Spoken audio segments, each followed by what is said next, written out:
ఆ లోపల మనం ముగించుకోవాల్సిన అవసరం కూడా ఉంది. కానీ ఈ చివరి మాట చాలా చాలా చాలా ఇంపార్టెంట్. జాగ్రత్తగా అందుకు వినండి. మన జీవితాలకి ఎంతగానో ఈ మాట మనకు ఉపకారం చేస్తుంది. యేసుక్రీస్తు శిలువపై పలికిన 7 మాటలు ఆనిముత్యాలే. తండ్రి, మీరేం చేస్తున్నారు, వీరిని క్షమించు. నేను నాతో కూడా పరదేశంలో అమ్మా, ఇదిగో నీ కుమారుడు, ఇదిగో నీ తల్లితో కుమారుడు, అదిగో నీ తల్లి అని మరి ఏమి నామా సమర్థాన్ని తప్పికొచ్చున్నానని మరి సమాప్తమైనని 6 మాటలు మనం ధ్యానించుకున్నాం. చివరికైనా తండ్రి, నీ చేతికి నా ఆత్మను అప్పగించుకొనుచున్నాను అనే మాట యేసయ్య చివరిగా తాను మానవ శరీరంలో ఉన్న సమయంలో పలికిన చిట్ట చివరి మాట ఇదే. యేసుక్రీస్తు ఈ లోకంలోకి మానవ శరీరంలోకి వచ్చిన తర్వాత పలికినటువంటి చిట్ట చివరి మాట, తండ్రి, నీ చేతికి నా ఆత్మను అప్పగించుకొనుచున్నాననే మాట లూకా సువార్త 23వ అధ్యాయం 46వ వచనంలో మనకు మాట్లాడబడతారు. మరి యేసుక్రీస్తు శిలువపై పలికిన మొదటి మాట, తండ్రి, వీరేమి చేయించున్నారు, తండ్రి అని ప్రారంభించాడు ఆయన. చివరి మాటలో కూడా తండ్రి. ఎక్కడా దేవుడు యేసయ్య తన తండ్రిని విడిచిపెట్టి తాను మహిమ పొందుకోవాలని ఎక్కడా చూడలేదు. ఎక్కడ ఆయన ఆ మాట ప్రవర్తించింది లేదు. నేను నా తండ్రి మేము ఏకమై ఉన్నాము, నేను నా తండ్రి మేము ఏకమై ఉన్నాను మాట చాలా సార్లు యేసయ్య యోహాను సువార్త 14వ అధ్యాయం మీరు చదివినట్లయితే ఆ 8-9 వచనాల్లో నేను నా తండ్రి ఏకమై ఉన్నాము, ఫిలిప్పు నా తండ్రిని చూపించమంటే ఇన్ని రోజులు నన్ను చూస్తున్నావే, నీకు తండ్రి కనపడలేదా? నేను నా తండ్రి మేము ఏకమై ఉన్నామని మాట్లాడుతున్నాడు. ఎందుకనగా ఆయనే తండ్రి, ఆయనే కుమారుడు, ఆయనే పరిశుద్ధాత్మ. త్రిత్వం అంటే ఏంటండి? తండ్రి, కుమార, పరిశుద్ధాత్మలే త్రిత్వము. మనిషి యొక్క జీవితం కూడా అంతేండి. మనిషి యొక్క శరీరం కూడా 3 భాగాలుగా ఉంటాయి. దేవుడు ఎలాగైతే ఏక దేవుడు అయింది, ఆయన ముగ్గురుగా ఆయన మనకు అగుపడుచున్నాడు. మన మానవ శరీరం కూడా అలాగే. శరీరం, రక్తము, శరీరము, ప్రాణము, ఆత్మ. శరీరం ఈ దేహము, ప్రాణం రక్తంలో ప్రాణం ఉంటుంది. ఆత్మ దేవుడు మన నాసికాలలో పూసిన ఊపిరి. నరుడి ఆత్మ యెహోవా పెట్టిన దీపమని సామెతల గ్రంథము మరి 20వ వచనం సాక్ష్యం ఇస్తున్నది. నరుడి ఆత్మ యెహోవా పెట్టిన దీపము. నరుడి ఆత్మ యెహోవా యొక్క ఊపిరి. అనగా ఆయన ఊపిరి మన నాసికాలలో ఊదినప్పుడు ఆ ఊపిరి మనకు ప్రాణంగా తీసుకుని వచ్చి ఉన్నది. మందైనది తిరిగి మందైపోతుంది. దేవుడు అనుగ్రహించిన ఆత్మ దేవుని యొక్కకే చేరుతుంది. ప్రసంగంలో మనకు 12వ అధ్యాయం 9వ వచనం సాక్ష్యం ఇస్తున్నది. కాబట్టి నేడు మనం యేసయ్య ఇందాక తెలియజేసినట్టు ఆయన తండ్రి దేవుడు కుమారుడికి అప్పగించిన ప్రతి పనిని ముఖ్యంగా ఆయన ఎందుకు ఈ లోకంలోకి వచ్చి ఉంటున్నాడు? ఒక్క ఆన్సర్, వన్ వర్డ్ ఆన్సర్. ఎవరో చెప్పండి, యేసుక్రీస్తు ఈ లోకానికి ఎందుకు వచ్చినాడు? చెప్పండి. పాపను రక్షించడానికి. రెండవ మాట, దేవుని రాజ్యమును పరిచయం చేయడానికి. దేవునికి మనిషికి తెగిపోయిన సంబంధాన్ని తిరిగి ఆయన పునరుద్ధరించడానికి యేసుక్రీస్తు లోకంలోకి వచ్చి ఉంటున్నాడు. కొలస్సీ పత్రిక 1వ అధ్యాయం 20వ వచనం చదవండి. మా త్వరగా చదవాలి. నేను ఇప్పుడు మీకు ఎలాగైతే సపోర్ట్ చేస్తానో నేను చెప్పినప్పుడు చదవాలి. ఈ మాట అందరూ అండర్లైన్ చేసుకోండి. ఆయన యొక్క శిలువ రక్తము చేత సంధి చేసే మాటకు అర్థం ఏమో? సంధి, కలపడం. ఏమి కలపడం అంటే దేవునికి మానవునికి తెగిపోయినటువంటి ఆ సంబంధాన్ని కలపడానికి యేసుక్రీస్తు లోకంలోనికి వచ్చి ఉంటున్నాడు. తెగిపోయిన సంబంధాన్ని సంధి చేయడానికి ఆయన శిలువ మానపై తన రక్తము కాచి తన ప్రాణం పెట్టి ఉంటున్నాడు. ఈ మాట ప్రతి ఒక్క క్రైస్తవుడు తెలుసుకోవాలి. నశించ నశించిన దానిని దాన్ని రక్షించడానికి మనిషి కుమారుడు లోకంలోకి వచ్చి ఉంటున్న పాపం రక్షించడానికి మనిషి కుమారుడు లోకంలోకి వచ్చి ఉంటున్నాడు.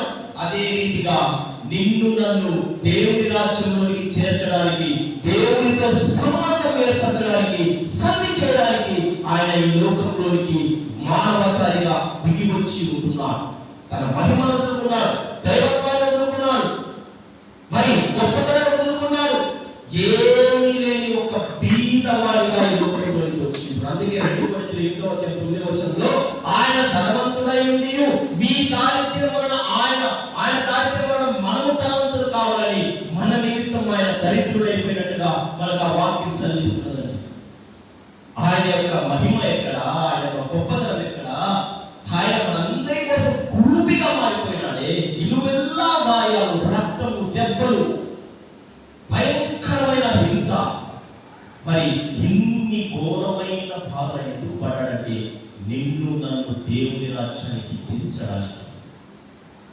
మరి ఈ యొక్క చివరి మాట కూడా ప్రవచనం అనేది ఉంది కదా, ఆ ప్రవచనాన్ని చూద్దాం. చూడండి, కీర్తనల గ్రంథం 31వ అధ్యాయం 15వ వచనంలో ఈ యొక్క చివరి మాటకు సంబంధించిన ప్రవచనం అక్కడ కనబడుతుంది. చదవండి బాబు. కీర్తనలు 31:15. నా ఆత్మను నీ చేతికి అప్పగించుచున్నాను అనే మాటను ఆయన ప్రవచనాత్మకంగా దావీదు గారు ఎప్పుడో 1000 సంవత్సరాల ముందు పలికిన ఆ మాటను తీసుకుని వచ్చి యేసయ్య శిలువ మాటపై చివరి మాటగా ఆ ప్రవచనాన్ని నెరవేర్చుకుంటూ వచ్చినారు. ప్రతి ప్రవచనం పాత నిబంధనలో రాయబడిన యేసుక్రీస్తు గురించిన ప్రతి ప్రవచనము ఆయన తప్పకుండా నెరవేర్చినాడు. అందుకే ఇక్కడ కొలస్సీ 2:9లో దైవత్వం యొక్క సర్వ పరిపూర్ణత క్రీస్తు యేసునందు నివసించుచున్నది అనే మాట అక్కడ మనకు కనబడతాయి. మీకు కొలస్సీ 2:9లో మాట్లాడబడింది. దైవత్వం యొక్క సర్వ పరిపూర్ణత క్రీస్తు యేసునందు నిశ్చయముగా ఉంటున్నదనే మాట మనకు కనబడగా, క్రీస్తు యేసు తాను ఉద్దేశించిన ప్రతి ప్రవచనాన్ని ఆయన నెరవేర్చి ఉంటున్నాడు. మరొక ప్రవచనం మాత్రం మిగిలి ఉన్నది. ఏమనగా, ఏలాగైతే ఆయన ఆ శిలువమానుపై మరణించి మృతి గెలిచి ఆరోహణమై తండ్రి యొక్క కుడిపార్శ్వన కూర్చుని నీ కొరకు నా కొరకు విజ్ఞాపన చేయుచున్నాడో, ఏ రీతిగా అయితే ఆయన మేఘారూఢుడై వెళ్ళాడో ఆ రీతిగానే ఆయన మరలా మేఘారూఢుడై వేలాది కోట్లాది దూతల సమూహంతో మరలా ఈ లోకంలోనికి భూమిపైకి ఆయన తిరిగి రాబోచున్నాడు. మొదటిసారి ఆయన యూదా గోత్ర సింహంగా వచ్చినాడు. యోహాను సువార్త 1:29 వచనంలో ఇదిగో లోక పాపములను మోసుకునిపోవు దేవుని యొక్క గొర్రెపిల్లని యోహాను గారు సంబోధించిన ఆ యొక్క గొర్రెపిల్ల ప్రకటన గ్రంథం 5వ అధ్యాయం 10వ వచనంలో తెలియజేసే రీతిగా ఆయన యూదా గోత్ర సింహంగా త్వరలో ఈ లోకంలోనికి రాబోచున్నాడు. ఈ ప్రవచనం కూడా ఖచ్చితంగా నెరవేర్చబోతున్నది. దానికి సూచనగా ఈ భూమిపై జరుగుతున్న ప్రతి కార్యము అందుకే సూచిస్తున్నది. కాబట్టి తస్మాత్ జాగ్రత్త క్రైస్తవ బిడ్డలారా, దేవుని యొక్క రాకడ కొరకు మీరు సంసిద్ధంగా ఉండండి. విడిచిపెట్టబడే గుంపులో ఉండద్దు మనం. విడిచిపెట్టబడే గుంపులో ఉండద్దు మనం. దేవుని ఎదుర్కోబోయే ఆ యొక్క పరిశుద్ధ గుంపులోకి ఉండడానికి మనం ప్రయత్నం చేద్దాం. కాబట్టి క్రైస్తవ్యంగా మీరు టెక్నిక్గా తీసుకోకండి, సంఘాన్ని టెక్నిక్గా తీసుకోవద్దండి, విశ్వాసాన్ని టెక్నిక్గా తీసుకోవద్దండి. ఖచ్చితంగా దాన్ని సీరియస్ గా తీసుకోండి. ఎందుకనగా నేడో రేపు ఆయన రాకడ తథ్యము. జాగ్రత్తగా మనం ఉన్నట్టయితే దేవుని రాజ్యానికి మనము చేరుకుంటాం. మరి తండ్రి యేసయ్య ప్రతి సందర్భంలో కూడా ఆయన తండ్రిని ఎక్కడా విస్మరించలేదండి. మీకు ఇంకో విషయం తెలుసా? ప్రపంచంలో దేవుణ్ణి తండ్రిని పిలిచిన ఒక గొప్ప భాగ్యము క్రైస్తవ బిడ్డలుగా మనకే దక్కిందండి. వేరెవ్వరూ దేవుని తండ్రిని పిలవరండి. తండ్రిని పిలవడము పాపం అంటారు. ఎలా పిలుస్తారు దేవుని తండ్రి అని? మిమ్మల్ని కన్నాడని, మనల్ని కన్నాడాయన. యేసుక్రీస్తు తన రక్తం ద్వారా మనల్ని కొనుక్కున్నాడు, మనల్ని ఆయన కన్నాడు. తండ్రి తన కుమారుడిగా జాలిపడినట్లు ఆయన మనల్ని జాలిపడి తానే సృష్టికర్తైన దేవుని లోకంలోనికి దిగి వచ్చి నీ నా శాపాన్ని ఆయన శిలువపై కొట్టివేసి ఉంటున్నాడు. ఆయన జాలి కలిగిన తండ్రి. కీర్తన గ్రంథంలో 103వ కీర్తన 10వ వచనంలో మనకు ఆ మాట కనబడతారు.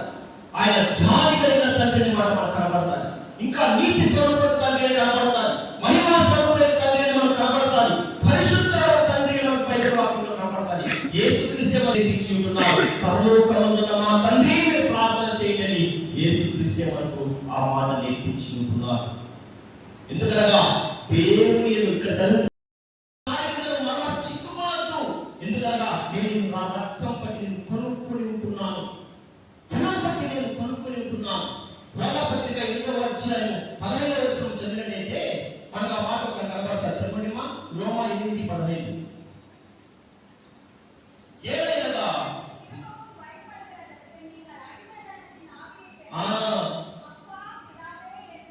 ఆ మాట అందరూ అన్నయ్య చేసుకోండి మా. ఏదైనా మరలా భయపడకు, మీరు దాస్యపు ఆత్మను పొందలేదు కానీ దత్తపుత్రాత్మను పొందితే ఆ ఆత్మ కలిగిన వారే మనం అబ్బా తండ్రి అని మొరపెట్టుచున్నాము. మనం దేవుని పిల్లలమని ఆత్మ తానే మనతో ఆత్మతో కూడా సాక్ష్యం ఇచ్చుచున్నాడు. మనము దేవుని వారసులము, క్రీస్తు తోడి వారసులము. ఎప్పుడైతే యేసుక్రీస్తు శిలువపై ఆయన మరణించి ఉన్నాడో తన ఆత్మ తండ్రికి అప్పగించి ఉంటున్నాడు. మనపై ఉన్నటువంటి ఆ దాస్యపు కాడి తీసివేయబడినట్లుగా మనకు అందరికీ తెలిసిన వచనమే కదా. మత్తయి రాసిన 11:20లో ప్రయాసపడి వచ్చిన సమస్త జనులారా నా యొద్దకు రండి, నేను మీకు విశ్రాంతిని కలుగజేసిన మాట అందరికీ తెలుసును. కానీ 29వ వచనంలో ఒక మాట ఉంటుంది, నేను సాత్వికులను దీన మనసు గలవారు కనుక మీ కాడి నా మీద ఎత్తుకొని నా యొక్క మీరు నేర్చుకోండి మాట. ఆ కాడి సులువుగాను తేలికగాను ఉంటుంది. నా కాడి అనగా మన భారంగా దేవుని పైన వేసేసి మనం నిశ్చింతగా మనం ఆయన పైన విశ్వాసం ద్వారా మనం కనికరింపబడి రక్షింపబడి ఉంటున్నాం. కాబట్టి ఇక మీద మనం దాసులము కావు, ఇక మీద మనము దౌర్భాగ్యులము కావు, కానీ దేవుని కుమారులు.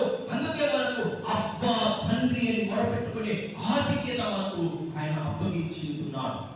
ఆయన కృపను మనకు ఆయన ఇచ్చి ఉంటున్నాడు. గలతీ 5:1లో కూడా ఈ స్వాతంత్రం అనుగ్రహింపబడి క్రీస్తును స్వతంత్రులుగా చేసి ఉన్నాడు. కాబట్టి మీరు స్థిరముగా నుంచి మరలా దాస్యము కింద మీరు చిక్కుపడకుడి. దేవుడు మీకు ఆ కృపనిచ్చి ఉంటున్నాడు. మీ దాస్యము యొక్క కాడిని మీ పైకి తీసివేసి ఉంటున్నాడు. మరలా మీరు వెళ్ళి పాపముల చేత మీరు కట్టబడి పాపములో మీరు పడి మరలా మీ పైకి మీరు ఆ దాస్యం అనే కాడిని మీరు తీసుకురాకండి. మీకు ఆ స్వాతంత్రం దేవుడు ఇచ్చేసి ఉంటున్నాడు. కాబట్టి మనకు దేవుడు ఆ కృపను ఇచ్చి ఉంటున్నాడు. అందుకే ఆయన తండ్రి అనే సంబోధించే కృపను ఆయన చెప్పడం మాత్రమే కాకుండా మనము కూడా తండ్రిని పిలుచుకునే భాగ్యాన్ని మనకు దేవుడు ఇచ్చి ఉంటున్నాడు. అందుకే పరలోకమున్న మా తండ్రి, మనం పరిశుద్ధమైన తండ్రి మనము ప్రార్థన చేసుకునేటప్పుడు ఆ మాట పలుకడానికి ఆయనే మనకు ఆ యొక్క మాటని నేర్పించి ఉంటున్నాడు. దేవుడు శిలువపై నా ఆత్మను నీ చేతికి అప్పగించి ఉంటున్నాడనే మాట కలిగి ఉంటున్నాడు. నేను రేపు మనం కూడా మన ఆత్మను ఎవరికి అప్పగించినాము, ఈ లోకంలో మనం ఎవరికి అప్పగించినాము, ఈ లోకం తర్వాత మన ఆత్మ ఎక్కడికి వెళ్తున్నది? ఒకవేళ నువ్వు దేవుడికి నీ ఆత్మను అప్పగించినట్టయితే నీవు పరలోకమైన రాజ్యాన్ని పొందుకుంటావు. అదే నువ్వు సాతానుకు నీ ఆత్మను అప్పగించినావు అంటే నువ్వు ఎక్కడికి వెళ్ళకపోతున్నావు? చూడండి, ఇక్కడ 2 ఉదాహరణలు నేను మీకు తెలియజేస్తాను. ఒకడేమో సాతాను ఆత్మ అప్పగించి నిత్య నాశనానికి వెళ్ళిపోయినాడు. మరొకడేమో దేవునికి తన ఆత్మను అప్పగించి పరలోక రాజ్యాన్ని పొందుకున్నాడు. యూదా యేసుక్రీస్తుతో పాటు 3.5 సంవత్సరాలు ప్రయాణం చేసినాడు. దేవుడు చేసిన ప్రతి ఒక్క అద్భుత కార్యాన్ని చూసినాడు. చెప్పాలంటే లైవ్ సాక్షి అతను. అటువంటి యూదా తనలో ఈ సొంతైన విశ్వాసం పెంపొందించుకోలేకపోయినాడు. తద్వారా తనలోకి ఎవరు ప్రవేశించినట్టు తెలిసినామా? సాతాను ప్రవేశించినాడు. యోహాను సువార్త 11వ అధ్యాయము 2వ వచనము, యోహాను సువార్త 11వ వచనము 11వ అధ్యాయం 27వ వచనం. ఏమో చదవండి మా. యోహాను 13:2, 13:27.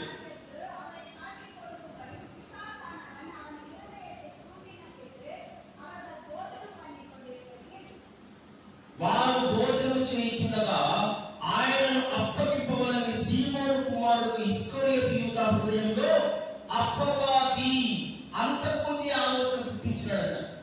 యూదా దగ్గర ఎప్పుడో ఒకటి ఉంటుంది. ఏం తెలుస్తున్నామా? డబ్బు సంచి. యూదా శిష్యులందరిలో కన్నా బాగా చదువుకున్నవారు.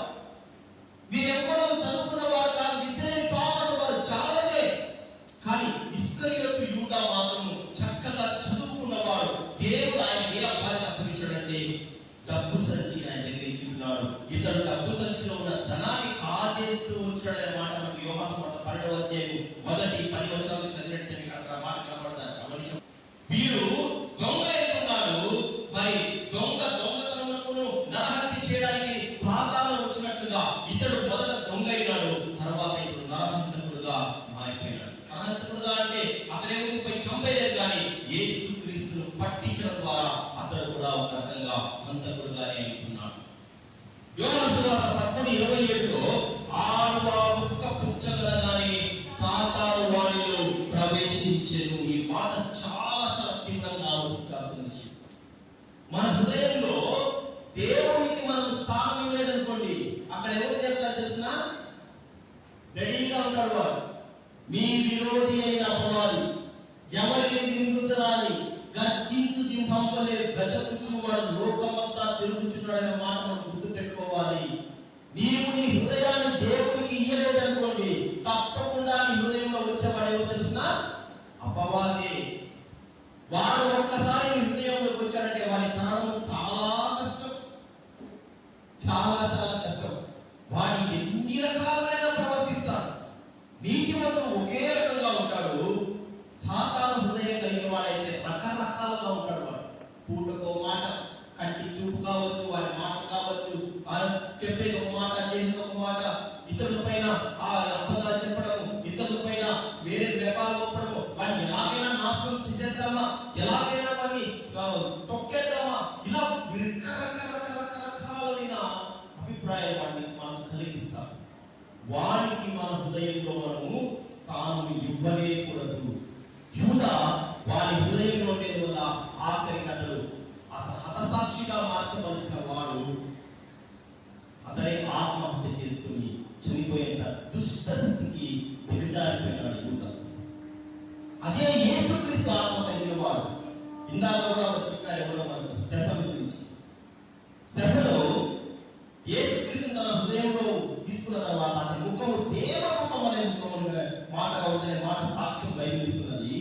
తనను కాళ్ళతో కొట్టి చంపే వారిని సైతం కూడా క్రీస్తు ఆత్మ కలిగిన ఆయన, ఇదిగో తండ్రి వీరేం చేయించిన వీరు తెలియదు కనుక వీరిని క్షమించేయి, అయినా నా ఆత్మని ఎక్కడికి చేర్చుకో. ఎందుకనగా స్టెఫను ఏం తీసుకున్నాడంటే పరలోక రాజ్యము తెరవబడియు, యేసుక్రీస్తు తండ్రైన దేవుని సింహాసనం పక్క ఆయన కూర్చొని ఆయనకు ఆ దృశ్యాన్ని చూసిన వెంటనే వీళ్ళందరూ చెవులు మూసుకొని పన్ను కొరికి ఆయన పైన పడి రాళ్ళతో చంపేశారు. కొట్టి చంపుతున్న సమయంలో ఆయన వారిని శిక్షించకుండా, తిట్టుకోకుండా వారిని క్షమించమని క్రీస్తు యేసు కలిగిన ఆ మనసుని ఎవరు కలిగి ఉన్నాడు? స్టెఫను గారు కలిగి ఉన్నాడు. యూదాయేమో సైతాను ఆత్మ కలిగి నిత్యనాశానికి వెళ్ళిపోయినాడు. ఇతడేమో దేవుని ఆత్మ కలిగి దేవుని రాజ్యంలోకి చేరుకున్నాడు. మన ముందు కూడా మరణము, జీవము అనే రెండు చాయిస్లు ఉన్నాయి. ఏ చాయిస్ తీసుకున్నా దేవుడు మనకు పూర్తి స్వేచ్ఛను చేస్తాడు. నీవు మరణానికి వెళ్తావా, ఓకే, నీ స్వేచ్ఛ. లేదా నా జీవానికి వస్తావా, వచ్చి అది కూడా నీ స్వేచ్ఛ. రెండింటిని మన ఆత్మను ఎవరికి అప్పగించడం అనేది అసలైన నిర్ణయం కాదు. మొదటి పేతురు 4వ అధ్యాయం 19వ వచనంలో చదివినట్టయితే, మొదటి పేతురు 4వ అధ్యాయం 19వ వచనం, కాబట్టి దేవుని చిత్త ప్రకారం బాధపడవారు సత్ప్రవర్తన గలవారై నమ్మకమైన సృష్టికర్తకు తమ ఆత్మలను అప్పగించుకోవలేను. ఎవరికి అప్పగించుకోవడం మన ఆత్మని ఇక్కడ చెప్తున్నాడు? సృష్టికర్తకు. అక్కడ నమ్మకమైన సృష్టికర్తకు నీ ఆత్మను అప్పగించుకోవాలంటే ముందుగా నువ్వు కలిగి ఉండవలసింది ఏమనగా సత్ప్రవర్తన. అక్కడ మాట చూడండి, సత్ప్రవర్తన గలవారై. మనము మన ప్రవర్తనను మార్చుకోవాలి. నీ ప్రవర్తన అంతనే నువ్వు యెహోవాకు మొదటను ఒప్పుకొను, అప్పుడు ఆయన త్రోవలు సరాలు చెల్లిన మాట సామెతల గ్రంథం 3వ అధ్యాయం 6వ వచనంలో కనబడతాయి. మన ప్రవర్తన దేవుని యొక్క మనం ఒప్పుకోవాలి. అతిక్రమం దాచిపెట్టువాడు భద్రులు కానీ దాన్ని ఒప్పుకొని విడిచిపెట్టువాడు కనికరం పొందుకునే మాట ప్రకారం మన ప్రవర్తనను ఒప్పుకోవాలి, దేవునికి ఒప్పుకోవాలి.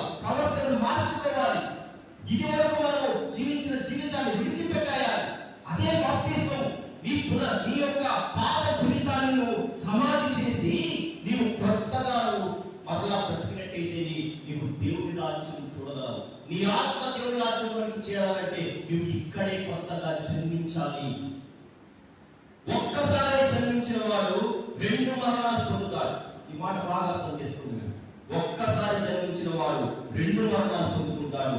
2 సార్లు జన్మించిన వాడు ఒక్క మరణమే పొందుకుంటాడు. ఎలా అంటే భౌతికంగా ప్రతి ఒక్కరు జన్మించినామా, క్రీస్తును తెలుసుకోకుండా, క్రీస్తును అంగీకరించకుండా నువ్వు ఒక్కసారి చనిపోయినావు అనుకోండి, నువ్వు నిత్యత అంటే నువ్వు భౌతిక మరణం తర్వాత ఆ భయంకరమైన 2వ మరణం, తీర్పు తర్వాత జరగబోయే 2వ మరణం నువ్వు పాల్గొవాల్సి వస్తుంది. అదే నువ్వు 2 సార్లు జన్మించడం అనగా, మొదటిసారి నీ తల్లి గర్భంలో భౌతిక జన్మం అయితే యేసు క్రీస్తునందు బాప్తిస్మం ద్వారా యేసయ్యను నీ సొంత రక్షకుడుగా అంగీకరించి నువ్వు కొత్తగా బాప్తిస్మం అనగా నీకు 2వ జన్మేది. మీరు యోహాను సువార్త 3వ అధ్యాయం 21తో చెప్పబడ్డదే, నీవు ఆత్మ ద్వారా నీతి ద్వారా నువ్వు మరలా జన్మించినట్లయితేనే నువ్వు పరలోక రాజ్యంలోకి చేరుకోగలవు. అనగా నీ ఆత్మను నువ్వు అక్కడికి చేర్చగలవు. మరి యేసయ్య ఎందుకు తన ఆత్మను అప్పగించినాడో మీకు 3 విషయాలు త్వరగా నేను చెప్పి నేను ముగించేస్తాను. యేసుక్రీస్తు ఎందుకు తన ఆత్మను తండ్రికి అప్పగించాడంటే, మొట్టమొదటిగా ఈ సంఘాన్ని నిర్దోషమైనదిగా నిలబెట్టడానికి ఆయన తన ఆత్మను అప్పగించినట్టుగా మన వాక్యం చూస్తాం. ఎఫెసీ పత్రిక 5వ అధ్యాయం 27వ వచనం. ఎఫెసీ పత్రిక 5:27. అటువలే క్రీస్తు కూడా సంఘమును ప్రేమించి అది కళంకమైనను ముడతైనను అట్టి మరి ఏదైనను లేక పరిశుద్ధమైనది కాదు, నిర్దోషమైనది కాదు, మహిమగల సంఘము కాదు, ఆయన తన ఎదుట నిలువ పెట్టుకున్నామని వాక్యముతో ఉదక స్నానం చేయడాన్ని పవిత్రపరిచి పరిశుద్ధపరచుటకై దాని కొరకు తన్ను తాను అప్పగించుకొనెను. ఎందుకు యేసయ్య తను తాను శిలువపై అప్పగించుకున్నాడంటే, మీ యొక్క పరిశుద్ధమైన ఈ యొక్క సంఘమును పరిశుద్ధమైనదిగా, నిర్దోషమైనదిగా, కళంకము లేనిదిగా, ముడత ముచ్చ ఏమీ లేనిదిగా ఒక పవిత్రమైన సంఘముగా నిలబెట్టడాన్ని, అనగా దేవుని యొక్క సన్నిధిలో నిలబెట్టడానికి ఆయన తన్ను తాను శిలువపై అప్పగించుకున్నాడు. ఎఫెసీ పత్రిక 5:2లో క్రీస్తు మిమ్మల్ని ప్రేమించి పరిమళ వాసనగా ఉండుటకు మన కొరకు తన్ను తాను దేవునికి అర్పణగాను బలిగాను అప్పగించుకొనుచున్నాడు కనుక మీరు ప్రేమ కలిగి నడుచుకోండి. మన నుంచి వచ్చే దుర్గంధాన్ని తీసివేసి పరిమళ వాసనగా మన నుంచి రావడంగా మన జీవితము ఇందాక తెలియజేసినట్టు ఒక కళంకం లేనిదిగా, ఒక అపవిత్రత ఏది లేనిదిగా, మనసైనా కావచ్చు, కంటి చూపు కావచ్చు, నడత కావచ్చు, నోటి మాట కావచ్చు, అన్నిటిలో యథార్థత కలిగి మరి నిర్దోషంగా మనం బ్రతికినప్పుడు మన నుంచి కూడా పరిమళ వాసన అనేది బయటకు వస్తుంది. లేదంటే మన జీవితం దుర్గంధమైనదిగా ఉండబోతా ఉంది. ఆ దుర్గంధమైన జీవితం నుంచి పరిమళ వాసనమైన జీవితాన్ని మనకు ఇవ్వడానికి యేసుక్రీస్తు శిలువపై తను తాను అప్పగించుకుని ఉన్నాడు. చివరిగా 1 పేతురు 2వ అధ్యాయము 21 నుంచి 23 వచనం చదివినట్లయితే, క్రీస్తు కూడా మీ కొరకు శ్రమపడి మీరు తన అడుగుజాడల యందు నడుచుకున్నట్లు మీకు మాదిరి ఉంచిపోయాను. ఆయన పాపము చేయలేదు, ఆయన నోట ఏ కపటము లేదు, ఆయన దూషింపబడియు గదులు దూషింపలేదు, ఆయన శ్రమ పెట్టబడియు బెదిరింపక న్యాయముగా తీర్పు తీర్చి దేవునికి తను తాను అప్పగించుకొనెను. మనందరికీ ఒక మాదిరి చూపించడానికి, ఈ లోకంలో ఎలా జీవించాలో యొక్క జీవితాన్ని తానే స్వయంగా జీవించి చూపించి ఆయన అందుకొరకే ఆయన శిలువపై తన ఆత్మను అప్పగించుకున్నాడు. యేసుక్రీస్తు పరిపూర్ణంగా 100% మనుష్యుడు, 100% ఆయన దేవుడు. ఒక మనుష్యుడు అనుభవించిన ప్రతి ఒక్క ఆయన శోధనను ఆయన అనుభవించినాడు. ఆయన తప్పికొన్నాడు, ఆయన నిద్రపోయాడు, ఆయన ఆకలి కొన్నాడు, ఆయన కోపపడ్డాడు, మరి ఆయన నొప్పి కూడా పడ్డాడని. కాబట్టి ప్రతి విషయం ఆయన మనుషులు సగటు మనిషి ఎలాగైతే ఒక శోధింపబడ్డారో ఆ యొక్క ప్రతి శోధనను ఆయన ఎదుర్కొని తన ఆత్మను మనందరికీ మాదిరి జీవితం జీవించి చూపించి ఆయన శిలువపై తన ఆత్మను అప్పగించి తన కాళ్ళ కింద సాతాను చితకతో కేసి ఉంటున్నాడని.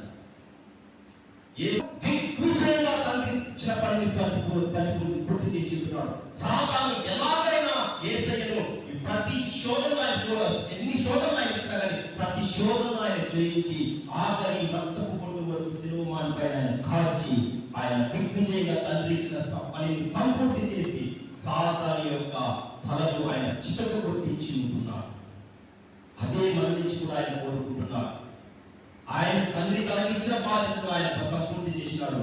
మనకిచ్చిన బాధ్యతను కూడా మనం సంపూర్తి చేసి సాతానును మనం కూడా ఓడించి దేవునికి లోబడి అపవాదిని ఎదిరించుడి అన్న మాట ప్రకారం మనం కూడా అపవాదిని మనం జయించిన తర్వాత దేవుడు తన సన్నిధికి ఆయన తీసుకుంటాడు. నేను త్వరగా మీకు ఒక 2 విషయాలు చెప్పి నేను ముగిస్తాను. యేసుక్రీస్తు మరణించిన వెంటనే ఒక భయంకరమైన సంఘటన ఆస్థానంలో జరిగింది. ఎప్పుడైతే యేసయ్య బిగ్గరగా కేక వేసి తన ఆత్మను తండ్రికి అప్పగించినాడో వెంటనే దేవాలయంలో నుండి ఆ యొక్క అడ్డుతెర పై నుంచి క్రిందికి చినిగిపోయింది. మామూలు తెర కాదది. ఆ తెరను నిలబెట్టడానికి ఏనుగుల సహాయం తీసుకున్న తెర నిలబెట్టారంట. ఆ యొక్క తెర పై నుంచి 2గా క్రిందికి చినిగిపోయి ఉన్నది. బండల బద్దలన్నాయి, భూకంపాలు వచ్చినాయి. అనేక మంది పరిశుద్ధులు లేచి ఆ వాళ్ళందరికీ కనబడినట్టుగా మనకు మత్తయి సువార్త 27వ అధ్యాయం 54 నుంచి 54 వచనాల మనకి కనబడతాయి. ఇవన్నీ జరిగిన తర్వాత అక్కడ ఉండేవారు అంటున్నారు, ఇతడు నిజముగా దేవుని కుమారుడు. అప్పటికానే నీ యొక్క కళ్ళు తెరుచుకోలేదు. మన కళ్ళు తెరుచుకున్నాయా? ఈ కళ్ళు కనబడుతున్నాయి. ఈ మనోనేత్రాలు తెరవబడ్డాయా? మన మనోనేత్రాలు. ఈ మనోనేత్రాన్ని ఈ లోక యుగ సంబంధమైన దేవత పుట్టితనం కలిపేసింది. 2 కొరింథీయులు 4వ అధ్యాయం 4వ వచనం సాక్ష్యం ఇస్తున్నది. ఈ మనోనేత్రాలు తెరవబడాలి. మనం క్రీస్తుని ముఖాముఖిగా చూడాలన్నా, క్రీస్తుతో మనం ముఖాముఖిగా సంభాషించాలన్నా ఈ మనోనేత్రాలు తెరవబడాలి. యేసయ్యను శిలువపై చిత్రించినారు. ఎవరు పెట్టని ఒక సమాధిలో, ఒక కొత్త సమాధిలో అరిమతయ్య అనే యోసేపు వెళ్ళి పిలాతు దగ్గర ఆయన చనిపోయి ఉంటున్నాడు, ఆయన యొక్క సమాధి చేయడానికి మాకు ఆయన దేహాన్ని అప్పగించాలంటే పిలాతు ఈ నీతిమంతుడు అంతలో చనిపోయినాడా అని ఆశ్చర్యపోయినాడు. ఆయన అరిమతయ్య యోసేపు మరియు నికోదేము వారు వెళ్ళి పరిమళ సుగంధ ద్రవ్యాలు తీసుకువెళ్ళి ఆయనకు నారబట్ట చుట్టి ఎవరు పెట్టని ఆ యొక్క అరిమతయ్య యొక్క యోసేపు సమాధి తోటలోనే ఆయనను కూడా 3 రోజుల పాటు అక్కడ పెట్టారు. ఎందుకనగా 3వ రోజు యేసుక్రీస్తు సమాధిని జయించి తిరిగి లేచి ఉంటున్నాడు. అందుకే అంటున్నారు, అరిమతయ్య యోసేపుకు యేసయ్యకు సమాధి 3 రోజులకు అద్దెకిచ్చారంట. యేసయ్య 3 రోజుల పాటు ఆయన యొక్క దేహము ఆ యొక్క సమాధి తోటలో ఉంటున్నది. ఆయన ఆత్మ పాతాళంలోకి వెళ్ళి నశించిపోయే ఆత్మలకు సువార్తను అందించినట్టుగా మనకు వాక్యం ఇవన్నీ చూసినట్టు టైం సరిపోదు. కానీ దేవుడు తనకిచ్చిన పనిని దిగ్విజయంగా ఆయన పూర్తి చేసి తన ఆత్మను తండ్రి దేవునికి అప్పగించి ఉంటున్నాడు. మనము కూడా ఒకరోజు మన ఆత్మను దేవునికి అప్పగిద్దాం, సాతానుకు అప్పగించవద్దు. దేవునికి స్తోత్రం. హల్లెలూయా.